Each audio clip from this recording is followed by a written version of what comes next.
chacun poursuivant son chemin, mais il y a des croisements en chemin, oui, en chemin, un chemin vers la lumière qui traverse la nuit, parcourant la terre entière, éclairant notre vie.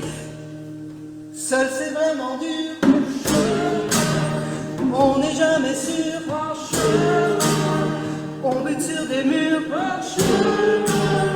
oui, en chemin, un chemin vers la lumière qui traverse la nuit, parcourant la terre entière, éclairant notre vie.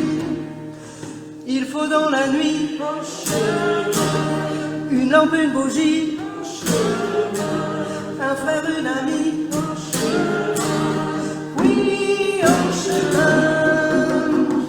chemin vers la lumière qui traverse la nuit, parcourant la terre entière, éclairant notre vie.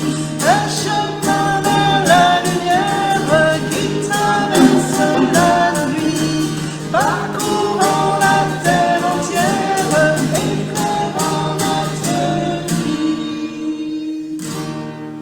Bravo.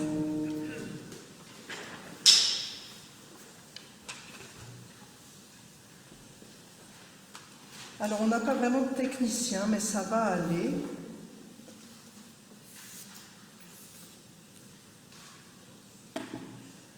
La grâce et la paix nous sont données de la part de Dieu qui est, qui était et qui vient. Et j'invite Uriel à s'approcher. Elle va nous introduire dans ce temps de culte.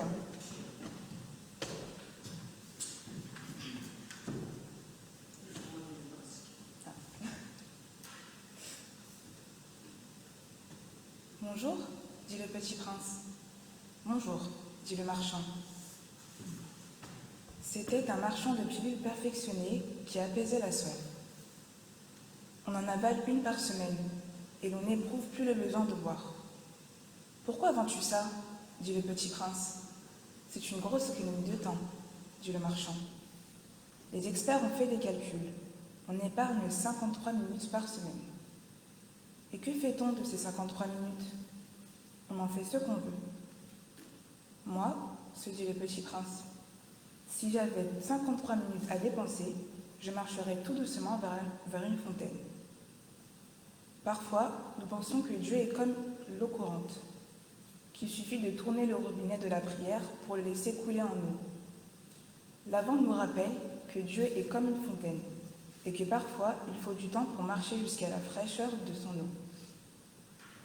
Pendant les jours qui viennent, nous allons cheminer au rythme du temps vers une naissance. Nous allons creuser en nous la soif de Dieu et l'attente de sa venue. Je vous invite à la prière.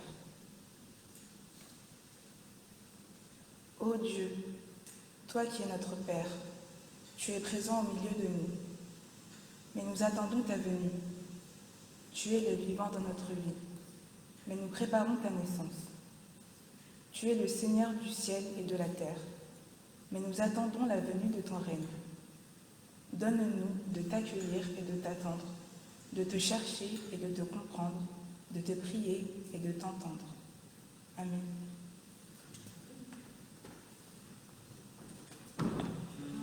Et je vous invite à vous lever pour chanter. Alors, simplement pour que ça s'affiche, pour ceux qui nous regardent.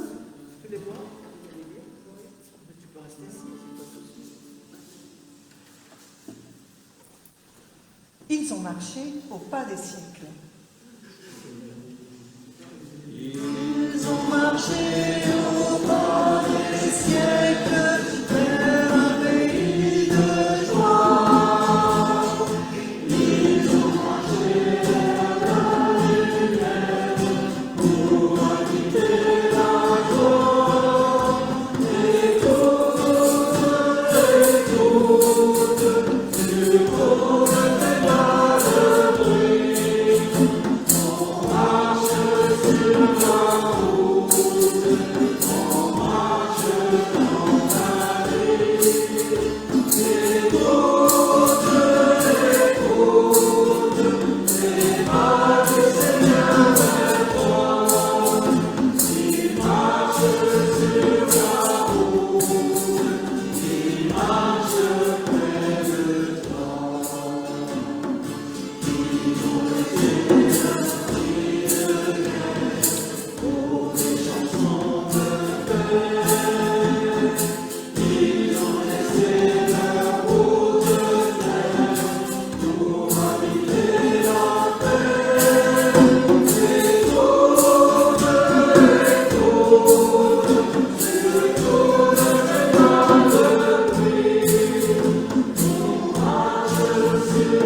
prions une prière de louange, une prière pour rendre grâce à Dieu. Dieu vivant, c'est le temps de l'Avent, le temps de l'attente. Merci de venir réveiller notre attente endormie sous les soucis, la bousculade des jours et nos ennuis. Seigneur, merci. Merci de venir réveiller notre attente endormie sous le poids des choses. Nous sommes si pressés que nous ne prenons plus le temps d'attendre. Nous avons tant à faire, tellement à penser. Nos agendas, nos heures, nos vies sont remplis. Nous sommes parfois occupés, envahis, pressés, et nous n'avons jamais plus le temps. Alors merci, merci de venir réveiller notre attente. Toi qui nous fais cadeau de ce temps neuf, voici les temps nouveaux. Un temps qui ne peut se gagner ni se perdre. Un temps pour respirer, pour espérer, pour vivre. Oui Seigneur, merci pour ce temps de l'Avent. Merci d'arriver à l'improviste, toi qui es notre visiteur inattendu. Car si Noël est programmé sur nos calendriers, toi, notre Dieu, tu n'as jamais fini de nous surprendre. Amen. Et je vous invite à vous lever pour chanter louange et gloire à ton nom.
Et je vous invite à la prière, une prière à travers laquelle nous allons confier à Dieu nos questions et nos faiblesses.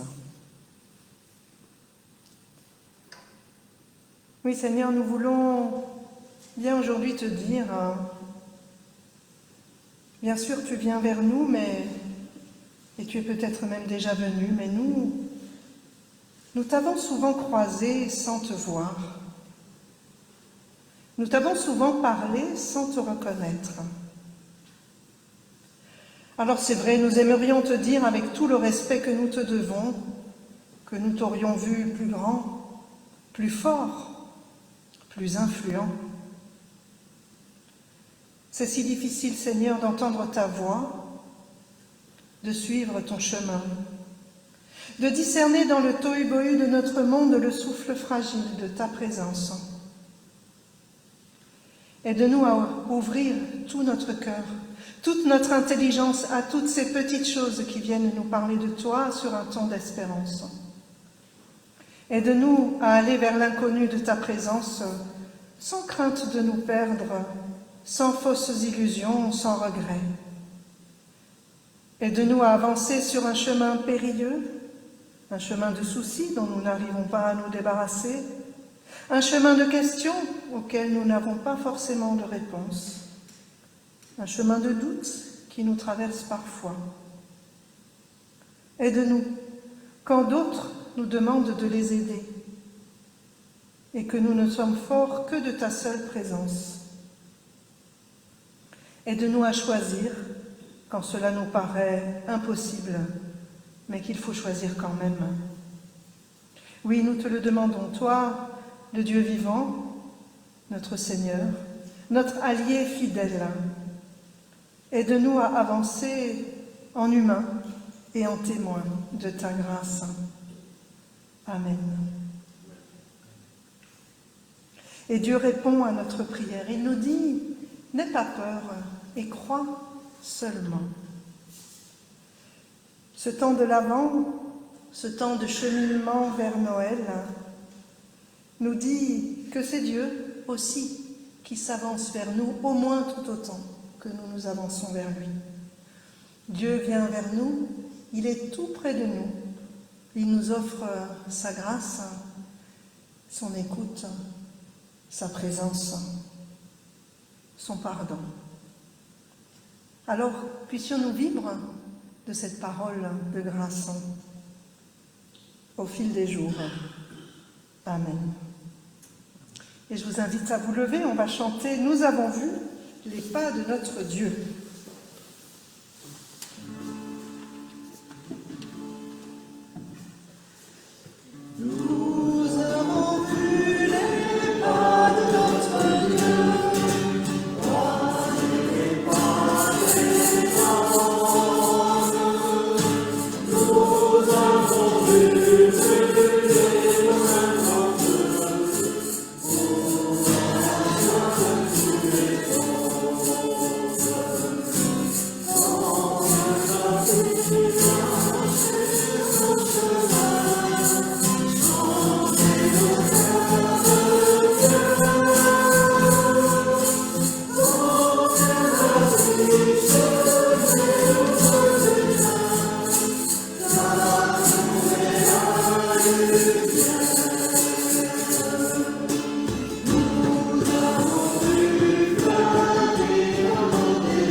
Avant de lire la Bible, je vous invite à la prière. Dieu vivant, merci. Merci parce que tu viens à notre rencontre de mille et une manières, à travers les personnes que nous croisons, à travers ce que nous voyons parfois, à travers ce que nous vivons avec toi. Et puis tu viens aussi à notre rencontre à travers la parole. Alors merci pour cette parole. Donne-nous ton esprit afin que ta parole, cette parole que nous allons lire, entendre, qu'elle devienne parole de vie pour nous aujourd'hui. Amen. Alors, 2 passages aujourd'hui. Le premier dans le livre du prophète Ésaïe. Voilà, ça s'affiche, c'est bien. Je ne sais pas si vous arrivez à le lire, mais bon. Oui, c'est vrai, vous voyez plus grand que moi là-haut. Donc, dans le livre du prophète Ésaïe, au chapitre 61, les versets 1 à 3. Dans des petites choses qui sont soulignées, ben voilà. L'Esprit du Seigneur est sur moi, c'est le prophète qui parle, car il m'a choisi pour son service. Il m'a donné pour mission d'apporter aux pauvres une bonne nouvelle et de prendre soin des désespérés. Ma mission est de proclamer aux captifs qu'ils seront libres désormais et de dire aux prisonniers que leur cachot va s'ouvrir. Ma mission, c'est d'annoncer l'année où le Seigneur manifestera sa faveur à son peuple, le jour où notre Dieu prendra sa revanche sur ses ennemis. Je suis envoyée pour apporter un réconfort à ceux qui sont dans le deuil.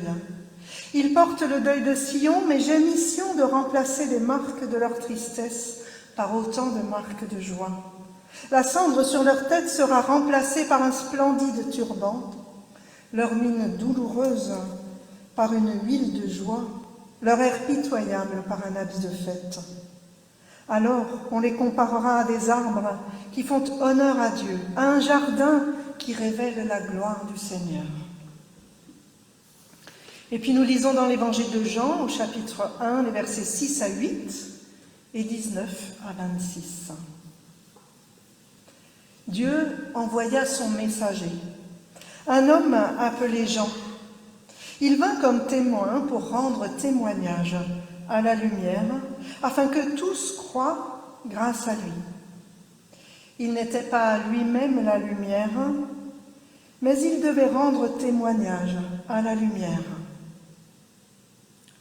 Voici le témoignage rendu par Jean, lorsque les autorités juives de Jérusalem envoyèrent des prêtres et des lévites pour l'interroger, en lui demandant « Qui es-tu » Il ne refusa pas de répondre, mais il affirma très clairement devant tous « Je ne suis pas le Christ ». Ils lui demandèrent « Qui es-tu donc? Es-tu Élie » Non, répondit Jean, je ne le suis pas. « Es-tu le prophète » dirent-ils. Non, répondit-il. Ils lui dirent alors « Qui es-tu donc? Nous devons donner une réponse à ceux qui nous ont envoyés. Que dis-tu sur toi-même » Jean répondit « Je suis la voix de celui qui crie dans le désert, préparez un chemin bien droit pour le Seigneur, comme l'a dit le prophète Ésaïe. » Ceux qui avaient été envoyés à Jean étaient des pharisiens. Ils l'interrogèrent encore, « Si tu n'es pas le Christ, ni Élie, ni le prophète, pourquoi donc baptises-tu » Jean leur répondit, « Moi, je vous baptise dans l'eau, mais il y a au milieu de vous quelqu'un que vous ne connaissez pas. Il vient après moi, mais je ne suis pas digne de délier la lanière de ses sandales. » Tout cela se passait à Béthanie, de l'autre côté de la rivière, le Jourdain, là où Jean baptisait. Seigneur, merci pour ta parole. Elle est lumière et vérité dans nos vies. Amen. Et on peut revenir un peu en arrière, voilà jusqu'à Ésaïe. Avec les 2 textes que nous venons d'entendre, que vous venez de regarder, de lire, nous sommes en présence de 2 prophètes, Ésaïe et Jean. Un prophète, ce n'est pas quelqu'un qui a pour mission de prédire l'avenir avec une boule de cristal. Un prophète dans l'Ancien Testament a globalement 2 missions. Une qui consiste à dénoncer tout ce qui ne va pas, à avertir. Et puis une autre aussi, notamment aussi dans Ésaïe, une mission qui est celle d'annoncer des temps nouveaux, des temps autres. Et c'est Dieu qui confie cette mission au prophète d'annoncer. Ésaïe dit « Le souffle du Seigneur est sur moi parce que le Seigneur m'a conféré l'onction. Il m'a envoyé porter une bonne nouvelle. » Et dans l'évangile de Jean aussi, « Survint un homme envoyé de Dieu et il vint comme témoin. » Deux envoyés donc, deux personnes que Dieu envoie. Ésaïe, lui, est envoyé vers le peuple d'Israël qui vit des choses extrêmement rudes, extrêmement difficiles. Le peuple est, à cette époque-là, déporté, exilé, prisonnier en terre étrangère. Et pour ce qui est de Jean-Baptiste, en fait, en relisant, je dis, tiens, c'est étonnant. En fait, l'Évangile ne nous dit pas exactement vers qui Jean-Baptiste est envoyé. Il surgit, un peu comme de nulle part, si on n'a pas en mémoire les autres évangiles. Et alors il surgit dans le désert, oui, il est quelque part dans le désert, même si le texte ne le dit pas tout à fait. Un peu comme si Jean surgissait pour le monde dans sa totalité. Ainsi donc, nos deux textes nous parlent d'envoi, d'une parole à annoncer, d'un témoignage. Et chez Ésaïe, ce qui m'a frappé, c'est que la parole que dit le prophète annonce des choses, mais elle implique aussi des choses concrètes à faire. Puisqu'il faut que le prophète soigne, il doit penser ceux qui ont le cœur brisé, il doit consoler, rétablir. Et puis il est question de quelque chose qui fait comme un effet d'avoir une parure sur la tête. Dans certaines traductions, vous aurez le mot turban, couronne. Donc voilà, il s'agit de mettre quelque chose sur la terre. Et puis il y a cette huile parfumée qui est aussi à mettre sur la tête. Et puis il y a le vêtement de fête qui est à apporter. Et puis dans l'évangile de Jean, Jean-Baptiste est envoyé pour rendre témoignage à la lumière. Cette lumière qui est Dieu, cette lumière qui est la parole, une parole devenue chair qui s'est incarnée en Jésus. Et il me semble qu'on a là, à travers ces deux textes, un beau programme et de belles pistes, à la fois pour l'Église et pour nous. Le texte d'Ésaïe nous invite à visiter ce que j'appellerais les terres d'exil d'aujourd'hui. Et il me semble qu'il y en a tellement des terres d'exil. On peut être en exil de tellement de choses. On peut être en exil d'amour, on peut être en exil d'attention, on peut être en exil de compassion, d'accueil, d'écoute. On peut être en exil d'une place dans la société, on peut être en exil d'une place dans un pays. Et puis bien sûr, on peut être en exil, vraiment, loin de son pays. Elles sont nombreuses, les terres d'exil aujourd'hui, tout autour de nous, où des hommes et des femmes sont comme exilés. Et le texte d'Ésaïe nous invite à entendre un appel, parce que j'en suis persuadée, aujourd'hui encore Dieu nous appelle, et il nous envoie vers les hommes et les femmes de notre temps. Des hommes et des femmes qui ont besoin d'entendre une parole qui les met au large, une parole qui les restaure, qui les libère.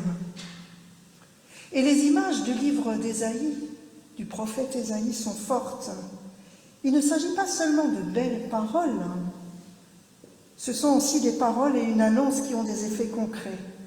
Imaginez, ce serait notre mission à chacun, à chacune, et notre mission en tant qu'Église, d'avoir une attention pour l'autre, une attention telle qu'on lui met une couronne sur la tête, un turban de fête, une attention telle qu'on pousse tout et on lui verse une huile parfumée sur la tête, une attention telle qu'on laisse tout tomber et on lui apporte un vêtement de fête. Le texte d'Évangile nous renvoie à une autre annonce. Lui, il nous dit d'annoncer Dieu, d'annoncer la lumière, de témoigner de la lumière. Et si nous aussi, nous étions appelés à témoigner de la lumière, à témoigner de Dieu, à témoigner de sa parole, Alors peut-être que c'est une interpellation qui nous met un peu mal à l'aise. On se dit, oh là là, témoigner de Dieu, mais nous on n'est pas des gens, des prophètes là. Mais cet appel à témoigner de la lumière, à témoigner de Dieu, nous amène tout au moins à nous poser des questions, que ce soit individuellement ou collectivement en Église.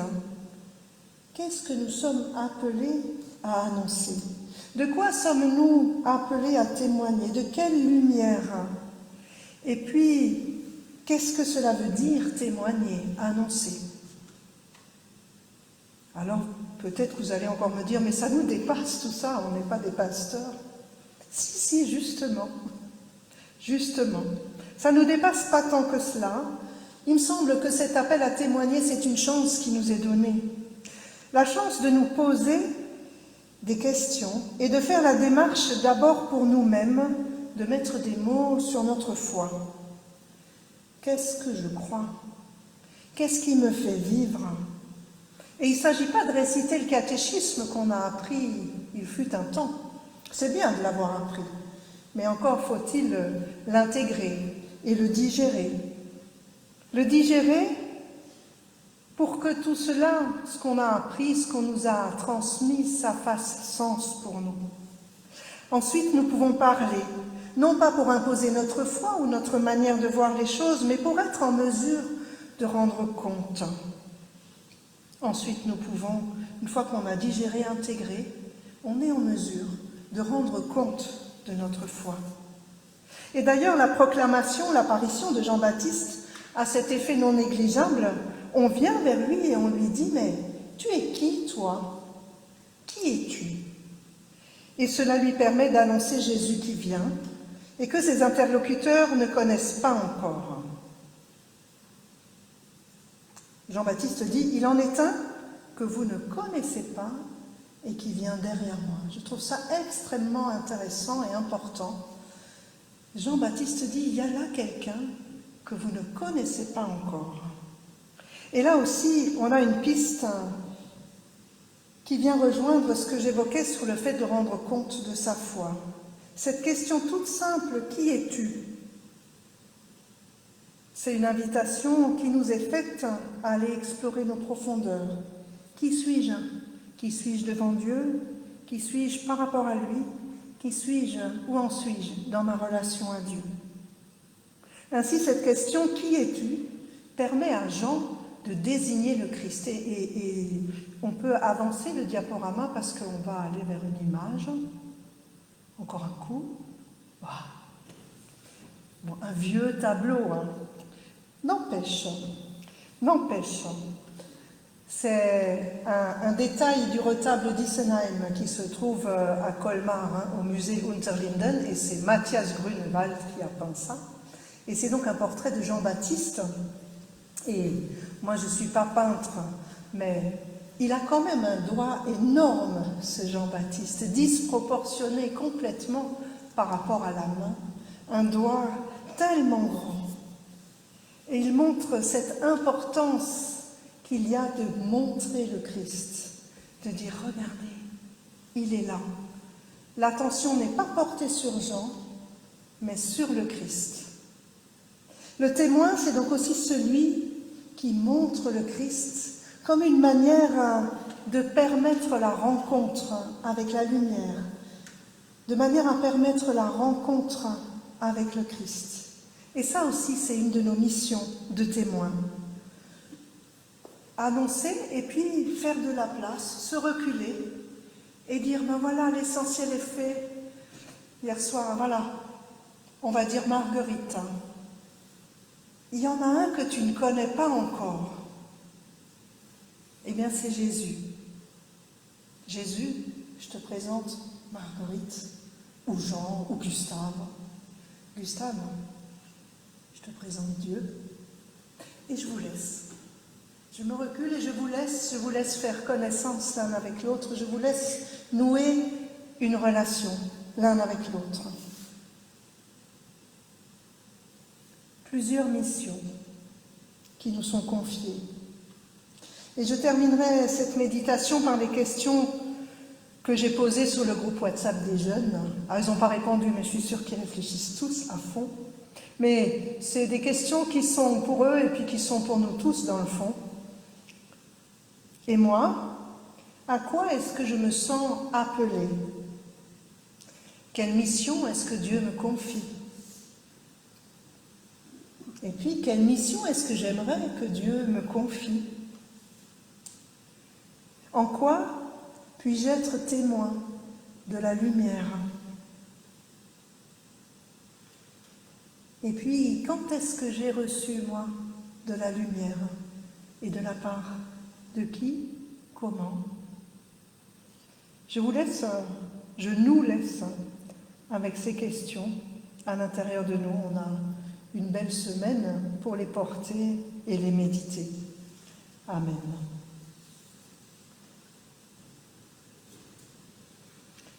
On va chanter. Préparez le chemin du Seigneur. Il semblerait qu'on ne connaisse pas très très bien ce cantique, alors je vous invite à vous lever. Je vais prendre la flûte, mais je vais quand même éteindre les micros. Celui-là en tout cas. Alors, je ne sais plus le rythme qu'on s'était dit.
Et nous allons confesser notre foi et c'est Uriel qui va nous accompagner là-dedans.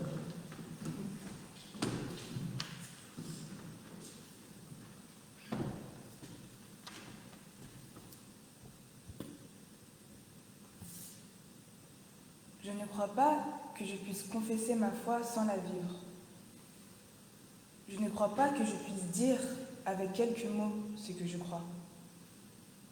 Je ne crois pas que je puisse dignement parler de Dieu sans entrer en dialogue avec lui. Je ne crois pas que l'homme puisse enfermer Dieu dans une confession de foi. Je crois que finalement, Dieu me dira qui je suis. Je crois que Jésus est le visage humain de Dieu. Je crois que l'Esprit de Dieu est plus réel que la mort qui nous entoure. Je crois que la lumière de Noël brille sur chacun de nos jours. Je crois que le futur de Dieu avec nous est plus important que notre passé avec ou sans lui. Je crois que Jésus-Christ est mon Sauveur et Seigneur. Amen.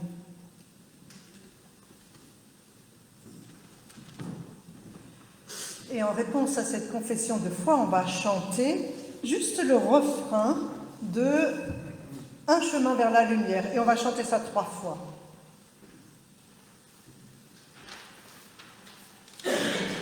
On peut se lever si vous voulez.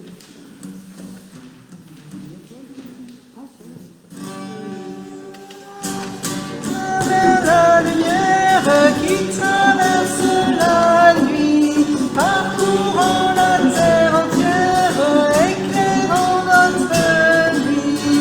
Un chemin vers la lumière qui traverse la nuit, parcourant la terre entière, éclairant notre vie. Je vous invite à vous asseoir. C'est à présent le moment de l'offrande, où nous pouvons chacun à notre manière dire notre reconnaissance à Dieu à travers le geste du don.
Je vous invite à la prière.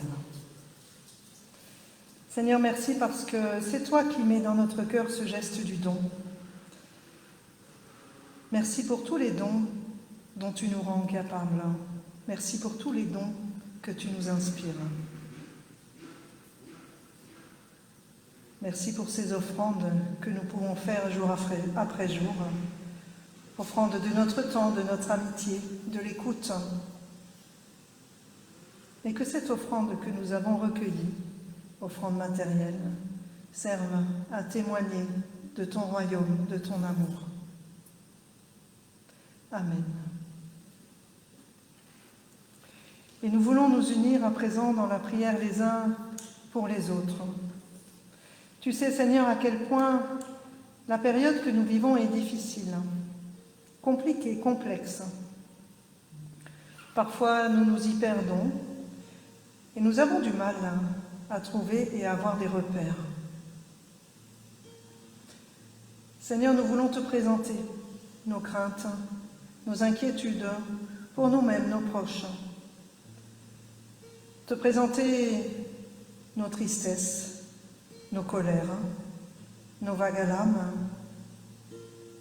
afin que tu viennes te tenir tout près de nous et nous aider à traverser cette période mouvementée.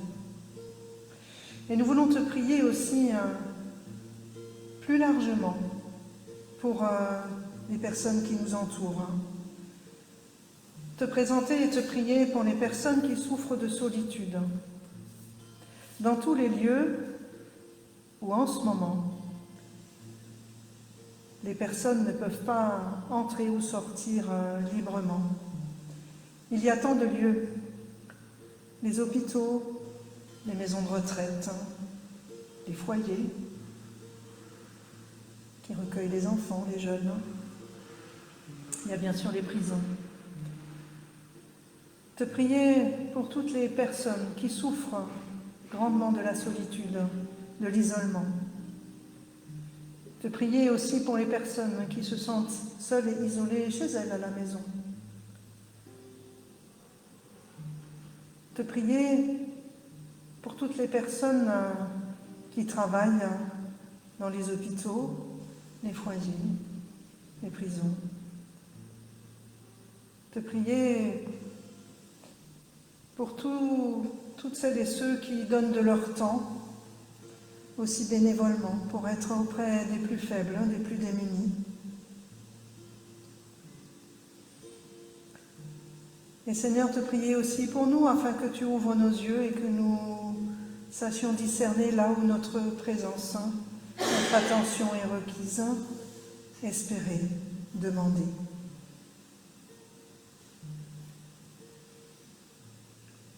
Te prier pour toutes les personnes qui sont en souffrance à cause de la crise économique que le pays traverse, les pays. Te prier pour les chefs d'entreprise, les responsables. Te prier aussi pour les travailleurs, les ouvriers, les personnes qui ont peur de ne pas retrouver un travail une fois que tout ça sera terminé ou qu'on s'en sortira un peu. Te prier pour ceux qui ont déjà perdu leur travail peut-être. Là aussi, aide-nous à construire une société juste, une société où on fasse attention aux plus petits, aux plus faibles. Et les petits et les faibles ne sont pas toujours là où on pense qu'ils sont. Seigneur, nous voulons remettre toutes choses entre tes mains. Donne-nous l'audace d'être là et d'être des témoins, témoins de lumière, là où tu nous appelles. Et puis donne-nous aussi l'humilité de, là où nous ne pouvons pas faire grand-chose, de remettre toutes choses entre tes mains. Seigneur, nous voulons rassembler toutes nos autres prières dans la prière que Jésus nous a enseignée et te dire ensemble, Notre Père, qui es aux cieux, que ton nom soit sanctifié, que ton règne vienne. Que ta volonté soit faite sur la terre comme au ciel. Donne-nous aujourd'hui notre pain de ce jour. Pardonne-nous nos offenses, comme nous pardonnons aussi à ceux qui nous ont offensés. Et ne nous laisse pas entrer en tentation, mais délivre-nous du mal, car c'est à toi qu'appartiennent le règne, la puissance et la gloire, pour les siècles des siècles. Amen. Je vous invite à vous lever pour recevoir des paroles d'envoi et de bénédiction. Vous êtes lumière. Soyez lumière pour les autres, plus encore que parole. Tenez-vous auprès de celles et ceux... Pardon. Je recommence. Vous êtes lumière. Soyez lumière pour les autres, plus encore que parole. Tenez-vous auprès d'eux, sous la lumière pure et incréée. Désirez son habitation en vous plus que toute chose en ce monde, car celles et ceux qu'elle environne, elle les transfigure. Celles et ceux qu'elle touche, elle les relève d'entre les morts. Celles et ceux qu'elle choisit sont à l'abri dans son cœur. Le Seigneur vous bénit. Il éclaire le chemin sur lequel il vous conduit. Qu'il fasse sentir sa présence lorsque nous nous angoissons. Qu'il nous ouvre les yeux et le cœur à la joie et à tous ceux et celles qu'il nous donne. Allons toutes et tous dans la paix du Seigneur. Amen. Et je me rends compte que j'ai oublié les annonces. Hein? Voilà. Alors, on va quand même partager quelques annonces. D'abord, dire merci à Christophe et à Samuel. Oui, on peut s'asseoir du coup. Hein. Merci à Christophe et Samuel pour l'accompagnement musical. C'est quand même nettement mieux quand il y a une guitare. Hein. Et quand tout ça, ça roule. Merci beaucoup. Vous dire que, alors, dans la suite des cultes, etc., donc, était prévu dimanche prochain la fête de Noël avec les jeunes, les enfants, etc., qui traditionnellement est une grande fête de notre paroisse, et dans toutes les paroisses, la fête de Noël avec les jeunes. Bon. Donc, on a préparé une fête de Noël avec les scouts. On va la vivre en partie en présence, c'est-à-dire en présence autant que le temple puisse contenir de personnes, c'est-à-dire on ne peut pas être plus de 50 en ce moment dans le temple. Et on attend mardi qu'on ait de nouvelles directives. Je ne sais pas ce qu'on va nous annoncer d'autre, mais ça m'étonnerait que la jauge baisse. Enfin, elle n'augmentera pas, c'est sûr. Donc le choix qu'on a fait, c'est de privilégier pour la présence au temple les jeunes et les enfants.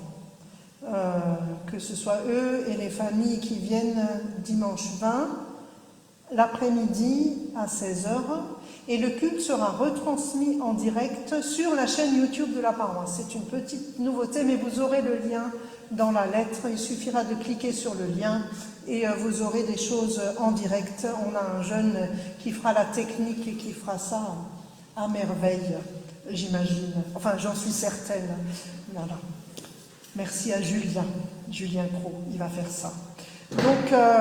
Donc voilà, privilégiez en tout cas pour vous, pour ceux qui peuvent avoir accès à Internet, de rester chez eux et de le regarder à distance pour que les familles puissent venir et les jeunes. Et puis par contre, ceux qui n'ont pas Internet du tout, qui ne sont pas connectés, bien sûr, ils peuvent venir au temple, pour autant qu'ils ne soient pas stressés par la présence de nombreux jeunes. Enfin, on fera ça dans toutes les... Enfin, comme on le fait d'habitude, hein, avec les masques, le gel, enfin, toutes les précautions sanitaires sont prises. Mais voilà, c'est... Donc ça, c'est après chacun qui décide pour lui, mais c'est vrai que les personnes non connectées, et ça me permet, peuvent venir, et ça me permet de rebondir sur...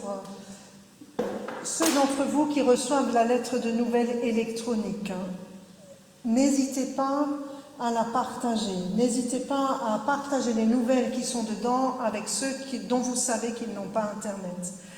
Signalez aussi, ou bien à Samuel ou bien à moi, les personnes auxquelles vous pensez et où vous vous dites ce serait bien d'envoyer cette lettre, parce qu'on peut avoir une version en PDF de la lettre, qu'on peut envoyer par courrier postal. Donc c'est possible de faire ça. Donc surtout, n'hésitez pas.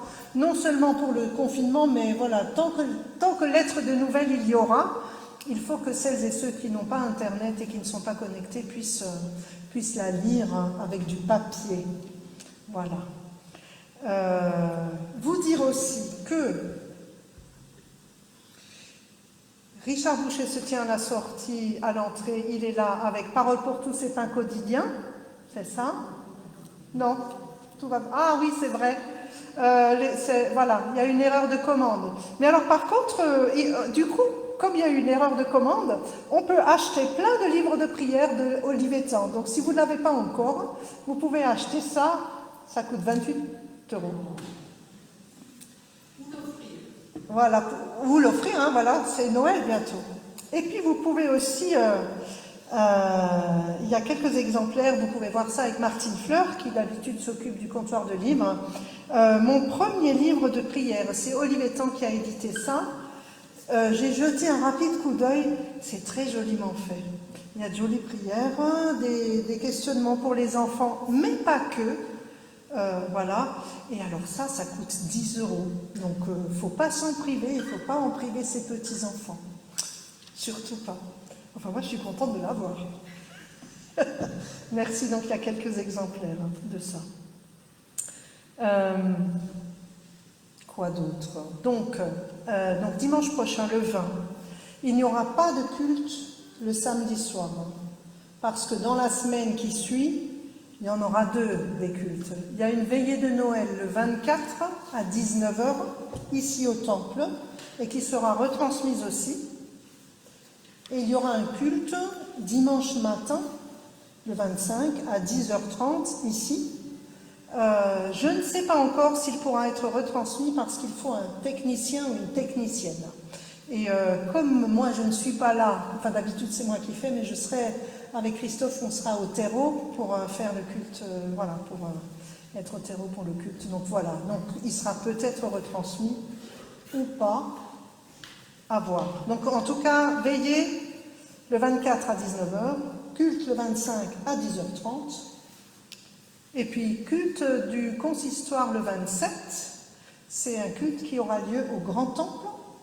Donc le Grand Temple a une capacité d'accueil qui est assez grande, mais ce culte sera aussi retransmis voilà, sur la page Facebook. Enfin, vous aurez dans la lettre de nouvelles toutes les infos pour vous connecter au culte du 27, qui est un culte unique pour tout le consistoire. Voilà. Et on peut donc chanter et se lever. Toi qui es lumière. Toi qui es lumière, toi qui es l'amour, mets dans nos ténèbres ton esprit d'amour. Toi qui nous donnes, habite avec toi, une vie nouvelle.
Bonne fin de journée, bonne soirée et très très bonne semaine.